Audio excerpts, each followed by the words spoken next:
मारवाड़ शिक्षण संस्थान की 12th की बायोलॉजी के ऑनलाइन क्लास में आपका स्वागत है। जैसा आप सबको पता है कि हमने लास्ट क्लास में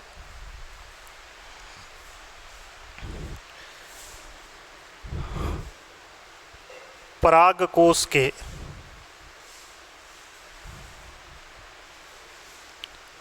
स्फुटन को पढ़ा था, यानी पराग कोश का स्फुटन किस किस प्रकार से होता है, ये बात हमने लास्ट क्लास में की थी।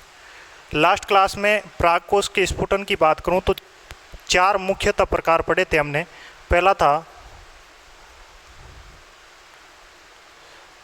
अनुदैर्घ्य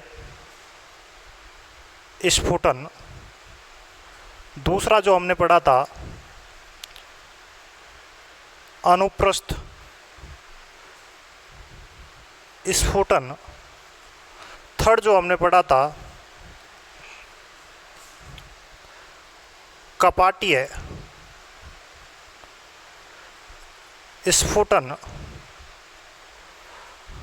और फोर्थ की बात करूं तो अपन ये कह सकते हैं छिद्रित या पोर स्फुटन, एक ही बात है इंग्लिश में।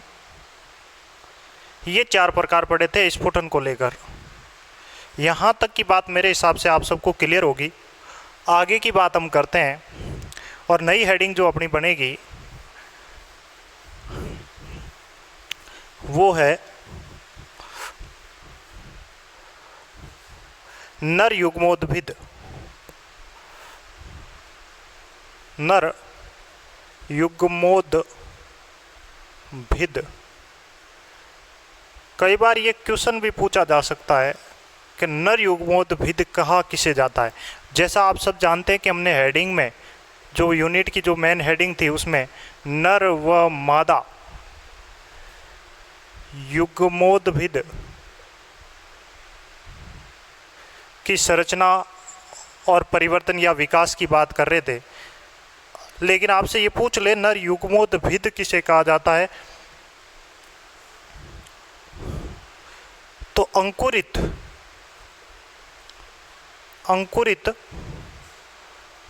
परागकण ही क्या कहलाता है भाई, नर युग्मोद्भिद कहलाता है। क्या कहलाता है? नर युग्मोद्भिद कहलाता है। किसकी बात कर रहे हैं हम? अंकुरित परागकण। ये बिल्कुल शॉर्ट पॉइंट लिखा गया मेरे द्वारा, लेकिन आप इसको अगर बढ़ाना चाहे तो ये लिख सकते हैं कि लघु बीजाणु का अंकुरित रूप या लघु बीजाणु में बाह्य चोल और अंतःचोल के निर्माण के साथ साथ पराग नलिका में 2 नर युग्मक युक्त परागकण क्या कहलाता है आपका? नर युग्मोद्भिद। ऐसा कह सकता हूं, मैं लिख भी देता हूं, चलो कोई बात नहीं।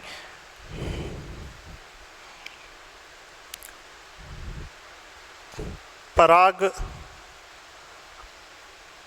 कण का अंकुरित रूप अर्थात मैं ये कह सकता हूं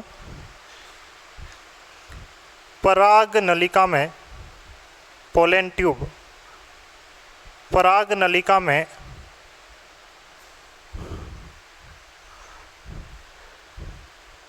दो नर युग्मक व एक कायिक केंद्रक युक्त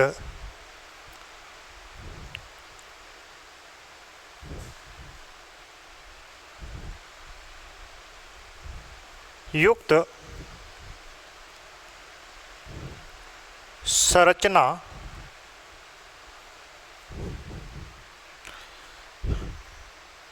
नर युग्मोद्भिद कहलाती है। क्या कहलाती है भाई? नर युग्मोद्भिद कहलाती है।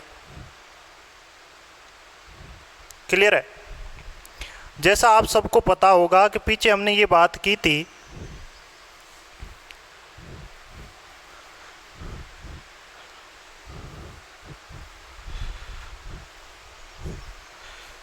कि जब तक चतुष्क में रहता है तब तक हम उसको क्या कहते हैं, लघु बीजाणु का नाम देते हैं। क्या कहते हैं अपन, लघु बीजाणु। और जैसे ही ये चतुष्क से पृथक होता है इसका नाम क्या आ जाता है, परागकण।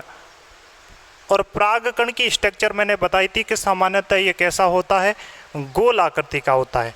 लेकिन आपसे पूछ लिया जाए परागकण की संरचना, तो परागकण की संरचना में विशेषतः क्या होती है, ये गोलाकार, लगभग क्या होती है, गोलाकार स्ट्रक्चर्स होती है। और इस गोलाकार स्ट्रक्चर के ऊपर इस प्रकार की कुछ संरचनाएं पाई जाती है। ये हल्का रब होती है, ये खुरदरी कह सकता हूं मैं।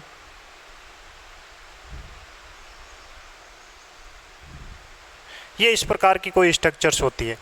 क्लियर है। तो अब जो अगली हेडिंग बनेगी अपनी वो रहेगी परागकण की संरचना, या फिर मैं कह दूं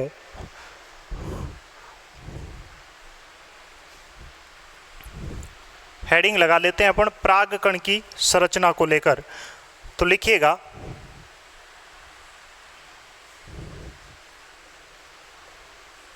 परागकण की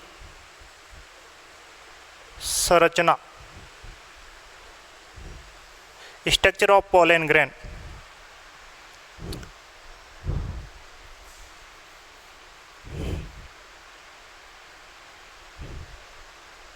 पूछ ले कि परागकण की प्राइमरी स्टेज, या फिर मैं कह दूं नर युग्मोद्भिद की प्रथम कोशिका जो होती है वो क्या होती है, लघु बीजाणु होती है या फिर परागकण कहलाती है।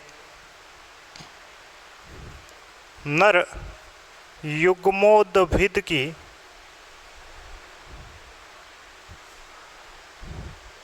प्राथमिक कोशिका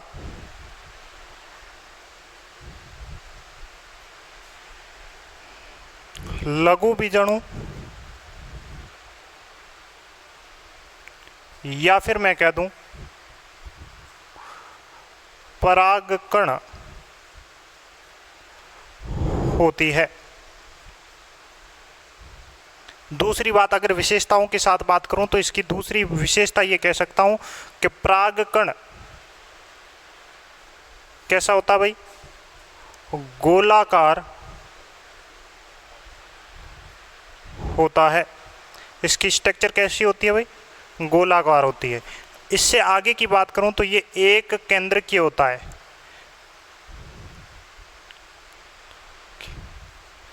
एकल केंद्रकीय कह सकता हूं, एकल कोशिकीय होता है।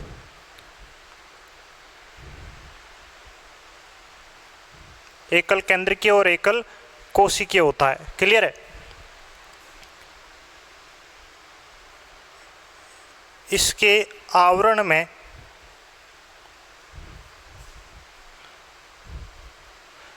दो परतें या दो लेयर कह दूं मैं, दो परतें पाई जाती है। कितनी लेयर होती है, दो परतें होती है। पूछ ले कौन कौन सी परत होती है, तो अपन ये कह सकते हैं कि बाह्य परत, बाह्य परत, और दूसरी पूछ ले कौन सी होती है तो आंतरिक परत।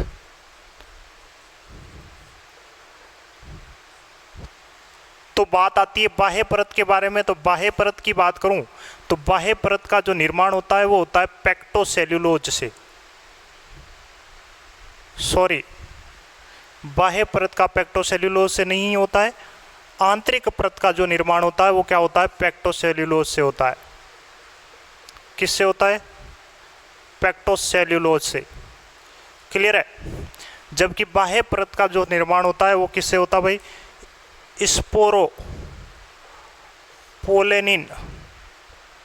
ये चीज़ें हम पहले पढ़ चुके हैं। स्पोरोपोलेनिन के बारे में हमने बहुत डिटेल पढ़ा था, ये क्या होता है, कैसे निर्मित होता है, और आगे अपन ये भी बात करेंगे कि इसका कार्य क्या होता है। क्लियर है। और अगर इसके डायग्राम की बात करूं तो देखो इस प्रकार का एक डायग्राम होता है। ये इसकी जो स्ट्रक्चर्स होती है वो इस प्रकार से डेवलप होती है।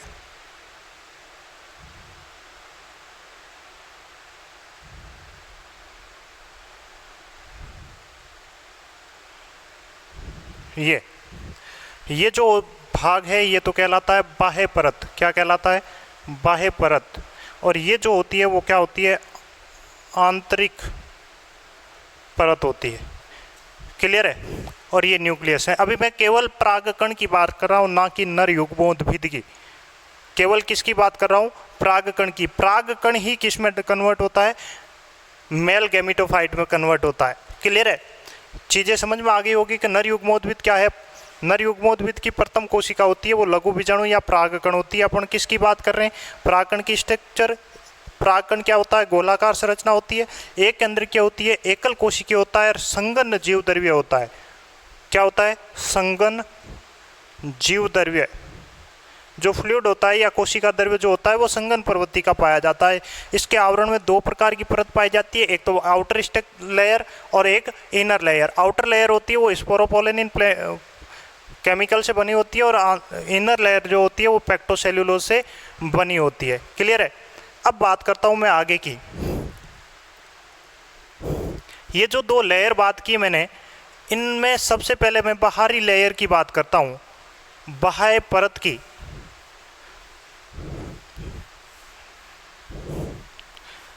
दोनों परतों को डिटेल में पढ़ेंगे अपन। सबसे पहले मैं बात करता हूं किसकी? बाहरी भित्ति, बाह्य परत, या इसको और भी कहते हैं बाह्य चोल। बाह्य चोल अगर बात करूं इस देखने में कैसी लगती है, तो ये खुरदरी होती है। कैसी होती है? खुरदरी होती है, दृढ़ होती है, हल्की, अलंकृत होती है, यानी किसी से जुड़ने में सक्षम होती है। अलंकृत परत होती है जिसे अपन क्या कह सकते हैं भाई? बाह्य चोल कह सकते हैं। क्लियर है? समझ में आ गई होगी। बाह्य परत या बाह्य चोल की बात करूं तो ये खुरदरी, दृढ़, अलंकृत होती है जिसे अपन क्या कह सकते हैं भाई? बाह्य चोल कहते हैं। इसके अलावा अगर बात करूं तो ये कांटेदार या जालिकावत इसका विन्यास होता है। कांटेदार या फिर मैं कह दूं जालिकावत या खांच युक्त संरचना होती है।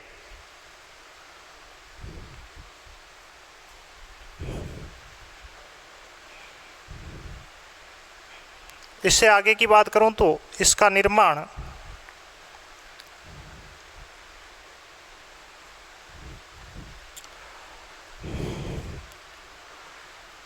स्पोरोपोलेनिन,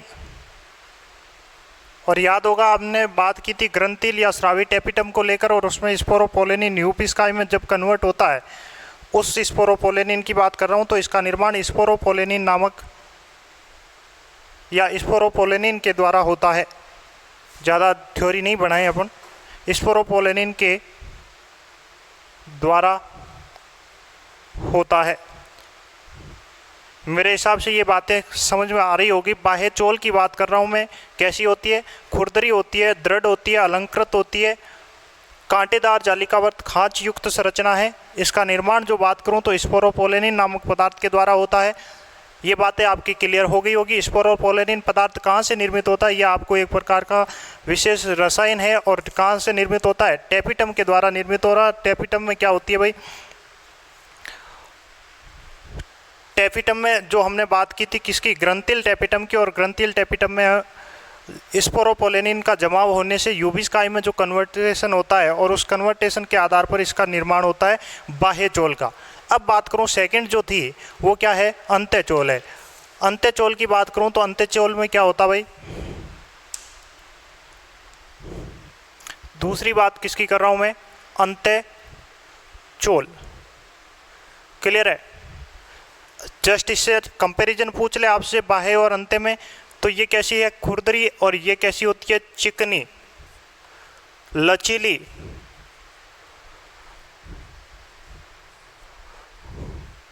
और मुलायम।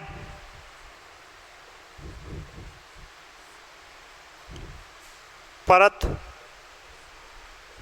होती है। क्लियर है? पूछ ले इसका निर्माण किससे होता है, तो इस परत का निर्माण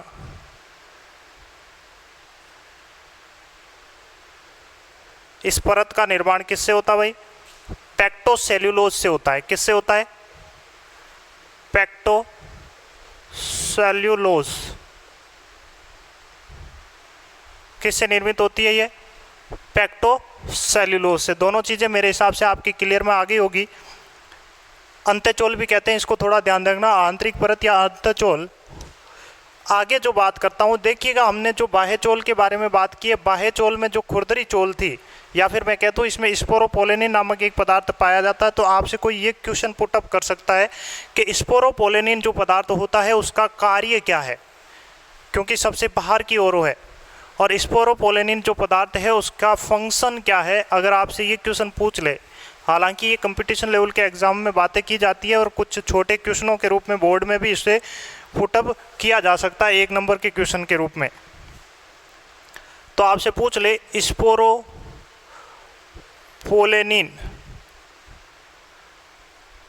का कार्य। सबसे पहले बात आती है स्पोरोपोलेनिन भरा कहाँ होता है। सबसे पहले बात आती है स्पोरोपोलेनिन कहाँ पर भरा होता है। तो ये जो उभार दिखाई दे रहे हैं ना, इनमें, हालांकि इनमें एक और रासायन भी भरा होता है जो अभी अपन बात करेंगे, इनमें भरा होता है। और इसका कार्य जो होता है वो होता है रोग प्रतिरोधक क्षमता बढ़ाना, रोग प्रतिरोधक क्षमता निर्मित करना।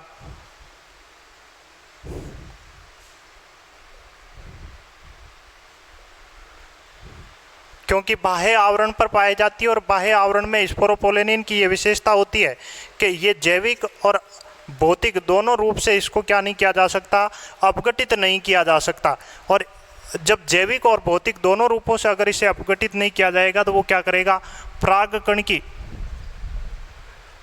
परागकण की जो जीवन क्षमता है उसको क्या करता है, वो बढ़ाता है। नष्ट नहीं होगा तो वो लंबे समय तक क्या रहेगा, जीवित रहेगा।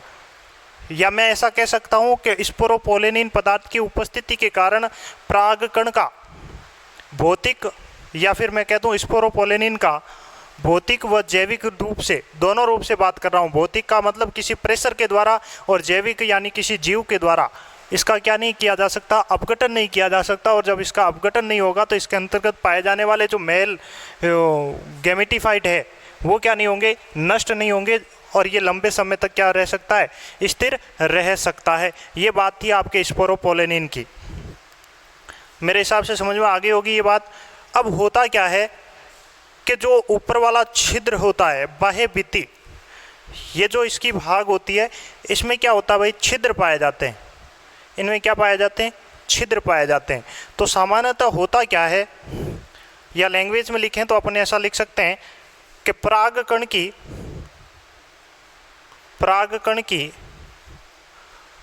बाह्य चोल में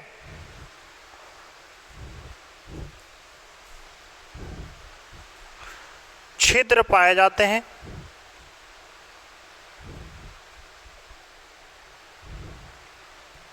उन्हें क्या कहा जाता है भाई, जनन छिद्र कहा जाता है। क्या कहा जाता है, जनन छिद्र कहा जाता है। अब बात आ गई जनन छिद्र की। यहाँ क्या पाए जाते हैं, छोटे छोटे पोर पाए जाते हैं, उन्हें अपन क्या कहते हैं, जनन छिद्र। क्या कहते हैं, रिप्रोडक्टिव पोर कह सकते हैं अपन। तो बात यहाँ पर यह सोचने योग्य होती है कि कितने छिद्र पाए जाते हैं, कितने छिद्र पाए जाते हैं। तो बात निकल कर आती है, क्योंकि हम पढ़ क्या रहे हैं, एंजियोस्पर्मिक प्लांट पढ़ रहे हैं। और एंजियोस्पर्मिक प्लांट होते कितने टाइप के हैं, मेनली 2 टाइप के होते हैं। फर्स्ट जो रहता है मोनोकोट, और दूसरा क्या है, डाइकोट रहता है। हम बात दोनों के टाइप को लेकर करेंगे। तो यहाँ एग्जाम्पल के तौर पर अपना जो आएगा वो आएगा, नोट लिख सकते हैं आप यहाँ पर। फर्स्ट जो रहेगा कि एक बीजपत्री पादपों में जो पोर होते हैं वो कितने होते हैं, एक होता है। जबकि द्विबीजपत्री पादपों में पोरों की संख्या कितनी होती है भाई, 3 होती है। क्लियर है, समझ में आ गया होगा आपको। हम बात किसकी कर रहे हैं, जनन छिद्र की लेकर कर रहे हैं। और जनन छिद्र कितने होते हैं, एक बीजपत्री पादपों में तो इनकी संख्या कितनी होती है, एक होती है। और द्विबीजपत्री पादपों में इनमें संख्या कितनी होगी भाई, 3 होगी। समझ में आ गई होगी, मेरे हिसाब से कोई समस्या नहीं होगी। ये बातें थी, हम किसकी बात कर रहे थे, बाह्य चोल की। अब होता क्या है कि बाह्य चोल में कुछ पादपों की ये विशेषता होती है कि इनमें क्या पाया जाता है, चिकना पदार्थ पाया जाता है, तेलीय पदार्थ पाया जाता है। और उस तेलीय पदार्थ को अपन क्या कहते हैं, पोलन कीट कहते हैं। क्या कहते हैं, पोलन कीट। तो अगला पॉइंट अपना ये बन सकता है कि कुछ पादपों की बाह्य चोल में, कुछ पादपों के परागकण की बाह्य चोल में, ऐसा लिखे पूरा। हम बात किसकी कर रहे हैं, बाह्य परत के संदर्भ में ही कर रहे हैं। अंत्यचोल का केवल एक ही हमने बात की थी कि वो किससे निर्मित हो सकता है भाई, ऐसा लिख सकते हैं अपन, कुछ पादपों के परागकण के बाह्य चोल पर एक तेलीय परत पाई जाती है, एक तेलीय परत पाई जाती है, जिसे क्या कहा जाता है, जिसे पोलन कीट कहा जाता है। क्या कहा जाता है भाई, पोलन कीट कहा जाता है। प्रश्न ये पूछा जाता है, पोलन कीट क्या है। क्या क्वेश्चन पूछा जा सकता है आपसे, पोलन कीट क्या है। तो कुछ या अधिकतर, दोनों वर्ड भी कहीं लिखे हुए मिल सकते हैं, लेकिन मैंने सम की बात की है। कुछ पादपों के परागकण के बाह्य चोल में, ये रही बाह्य चोल, और इसके ऊपर की ओर बाह्य चोल में एक तेलीय परत पाई जाती है, और उस तेलीय वैक्स लेयर होती है, उसे अपन क्या कहते हैं, पोलन कीट कहते हैं। आपसे ये पूछा जा सकता है कि पोलन कीट के कार्य, क्वेश्चन काफ़ी बार एग्जाम में आया है और आने के चांस भी बनते हैं।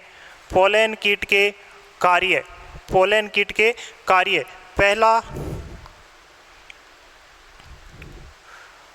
परागकण की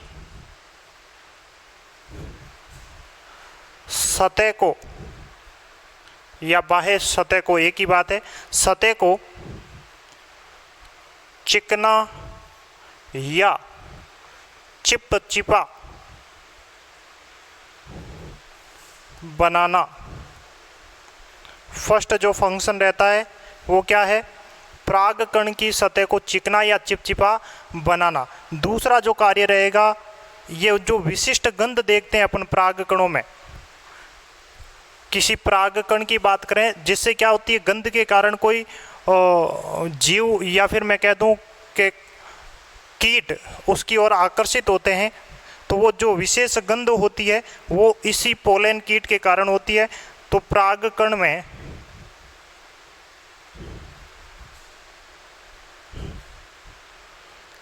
विशेष गंध का निर्माण इसी के कारण होता है, जिससे कोई कीट इनकी ओर क्या होता है, आकर्षित होता है। उसके साथ ही साथ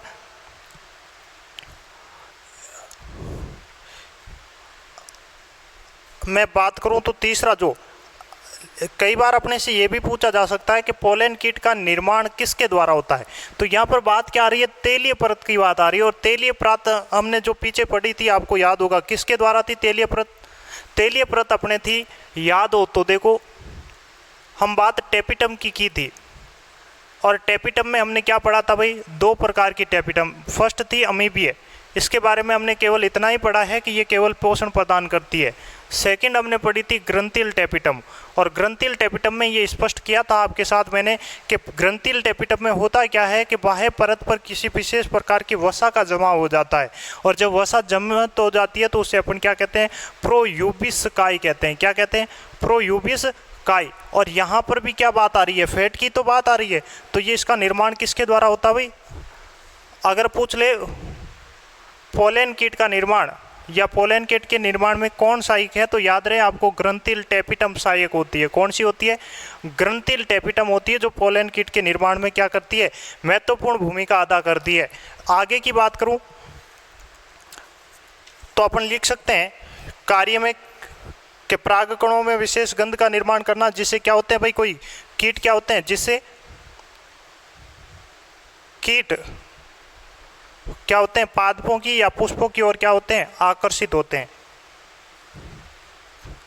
क्लियर है? परागकण में विशेष गंध का निर्माण करना, जिससे क्या पुष्प की ओर कीट क्या होते हैं, आकर्षित होते हैं। दूसरी अगर बात करूं तो ये लिख सकते हैं अपन कि परागकणों में जो पराबैंगनी की विकिरण आती है, जिससे क्या हो जाते हैं, परागकण अंकुरण की जो क्षमता होती है वो नष्ट हो जाती है। तो इनको क्या करते हैं, परागकणों को पराबैंगनी यूवी रेडिएज की बात कर रहा हूं मैं, पराबैंगनी विकिरणों से